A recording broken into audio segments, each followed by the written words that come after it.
The Super Bowl is set, but first we have to go deep on Jim Nantz missing the biggest call of the season and Tom Brady's boring improvement. Here we go, John. Everybody loves sports media. I'm Andrew Marchand. He's Jon Meterparel. We're every Tuesday. And then I have the main event on Thursday. This Thursday, Adam Schefter is my guest. John, great to see you as always. Did you just say, here we go? Okay, it's going to be a long show. Oh, boy. All right. For those listening, can't see the video, John's Cheers. drinking the Here We Cheers. Go drinking game. Guaranteed to get you drunk in 5 minutes after the broadcast starts. This is water. I did point it out the other day. There were 3 Here We Goes in the first 20 seconds of the Nantz-Romo opening. They do love that. We'll talk about Nantz and Romo, their whole season, and what happened on Sunday with the non-flag call. But let's first find out what's the full agenda. All right, the agenda starts with Jim Nantz and Tony Romo. They had a rough final call.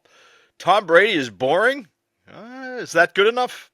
College football, we closed the door on the season. And Mike Florio Fox, and yes, Tom Brady. All right, I had fun talk with Boomer Esiason and have Adam Schefter, as I mentioned, this Thursday. We may get into Stephen A. and Mad Dog getting something entirely wrong about the Hall of Fame voting.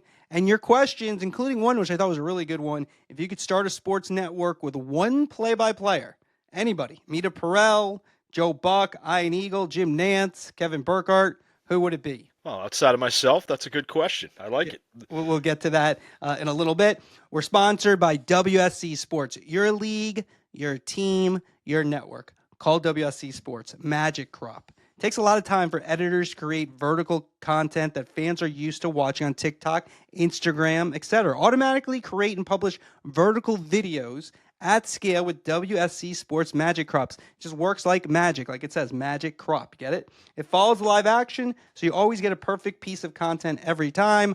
Google WSC Sports, go in the right-hand corner, hit that yellow demo button, tell them Marchand sent you. We're a twice-weekly podcast. You can subscribe at andrewmarchand.com, andrewmarchand.com. Adam Schefter this week on Thursday. Next week, Peter King. Last week, really great reviews for the Boomer Esiason episode. Really loved the feedback on that. Let's get to it. All right, Andrew, what is up in your world? My what's up goes to Fox Sports' Mike Pereira. This is top-notch use of the official analysts. The other day, Commanders are trying to defend the tush-push and offside after offside, encroachment after encroachment, and Kevin Burkhardt turned to Pereira. Mike, how close can they put this ball to the goal line at this point?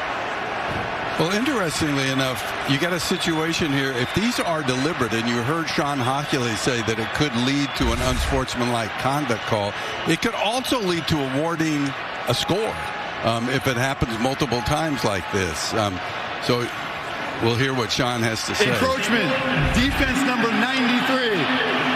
Washington has been advised that at some point the referee can award a score if this type of behavior happens again. For now, it's a replay of second down. Mike, that's unbelievable. It was very believable because Pereira was all over it. I don't think any of us had ever heard of that officiating term. You can just award a touchdown. But he said it right before the official said it, and that was perfect TV and perfect analysis from Pereira. It was comical, but you're right. That's exactly what they want Pereira to do, to give him that insight that Burkhardt needed help with. So that was effective. All right, my what's up is one Tom Brady. Once upon a time known as Playoff Tom, you know what? He's elevated. He is so much better than he was when he started in week 1, and I know he's not at the Marchand gold standard level yet, but you know what? He's encroaching on the Meterparel gold standard. I thought, not only did he tell me what I saw and why I saw it, he also foreshadowed. He told me what he thought the team should do. He told me what the Eagles and Commanders should do. He also was excellent when it came time to some late game plays, telling me what Jalen Hurts or Jaden Daniels was thinking, talking about corners who weren't crouching down at the goal line when they should have been. That stuff is what Tom Brady is there for. That's what they're paying him for. I thought he was really good. And we'll get deeper into Brady on the questions or during the questions. My what's down, Jim Nantz and Tony Romo. This was the duo's most important play of the season. Bills going for it on 4th down First off, Romo, and I don't have as big a problem with this. Romo says right before the play that they're not going to have pressure, and then Josh Allen had about 2 seconds. That happens. But then it got worse. Let's take a listen. He's going to have time here, Jim. Whole season for Buffalo on the line here. There they come. He just desperately throws it up in the air. Incomplete. Kincaid was right there. There is a flag.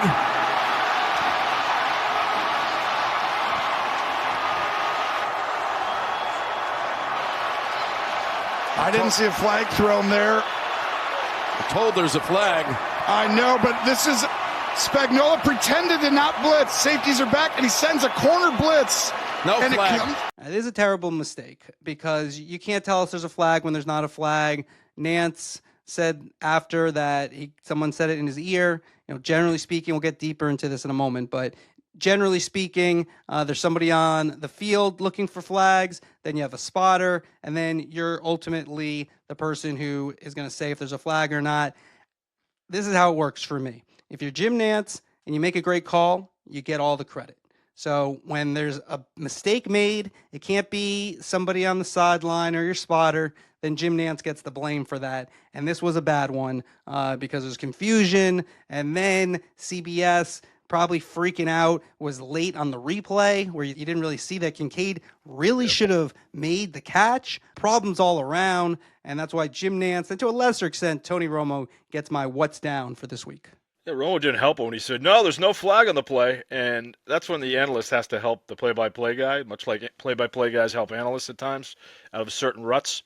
It was tough for both. I think Romo was fine there. Romo's saying there's no flag, and he was correct. I know, but you know what? I guarantee you Jim Nantz was like, oh, boy, now he's piling on me. So you're saying give Nantz the chance to correct it himself? Correct. Got it. Correct. All right. I think that's the play-by-play thought for someone who's made mistakes at play-by-play, like all of us. Not with this audience, though, watching me. It was cringe-inducing. I think, Jim Nantz just let the game get ahead of him. I thought he was just off the whole game. He misidentified players at times. He said Travis Kelce was the kicker. That's a little thing that I noticed. And that's very un-Nantz-like. I've told you before, I think he's a top 5 play-by-play guy in history. So he was just off. He just picked a bad time to have his worst game. And it's just uncomfortable when you hear that, Andrew, for a guy who is a Hall of Fame broadcaster. Yeah, we'll get deeper into that. We're going to go full in on Brady, Burkhardt, and Fox, then CBS, Jim Nantz, and Romo. So we'll go deeper into that. What's your what's down? My what's down is Notre Dame football players who reportedly after their national championship game loss were screaming expletives in the locker room, telling reporters not to ask questions, and overall were exhibiting some horrendous behavior. This is according to Dan Wolken, a respected college football reporter for USA Today. He was live tweeting as it was happening. Horrible look for Marcus Freeman, trying to control the narrative. Your team played well down the stretch.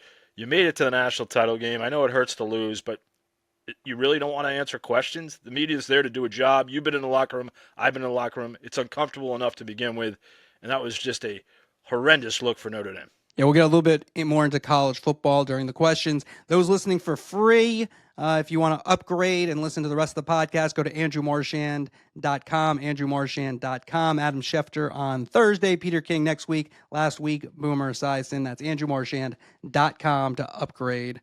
Let's go to the